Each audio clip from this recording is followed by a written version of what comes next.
ভাই নাইম, বলো। আজান তো দিয়ে দিল, চলো বাকি কাজ করব নামাজ পড়ে এসে। চলো ভাই, তাই নামাজ পড়ে চলো। আসি।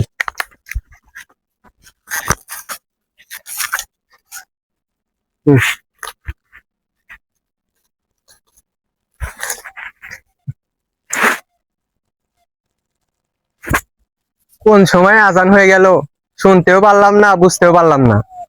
যাই, নামাজটা পড়ে আসি। আসসালামু আলাইকুম। ওয়ালাইকুম ইউসুফ আসসালাম। ভাই, আপনি এখানে কি করছেন? ভাই মোবাইল টিপতেছি। ভাই আজান তো হয়ে গেছে, চলেন নামাজটা আদায় করে আসি। ভাই আপনি যান, আমি যাবো না, কাপড়ের সমস্যা। তাহলে আমি একটু অপেক্ষা করি, আপনি কাপড়টা চেঞ্জ করে আসেন। না ভাই, শরীর খুব অসুস্থ, আপনি যান পারবেন।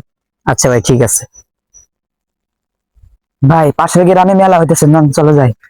আচ্ছা ঠিক আছে, তাহলে আমি নতুন কাগজে পরে আসি। আচ্ছা আসেন। ও আচ্ছা, এই ব্যাপার। ভাই আমি আপনাকে বললাম নামাজের কথা, আপনি বললেন যে আমার কাপড় নষ্ট। আর একজন এসে বললো যে ভাই পাশের এলাকায় মেলা হইতেছে, আপনি সেখানে যাওয়ার জন্য রাজি হয়ে গেলেন। বিষয়টা অন্যরকম হয়ে গেল না? ও আচ্ছা, তাহলে সামনে থেকে এগুলো করবো না, চলো যাই নামাজ পড়তে যাই। চলেন ভাই।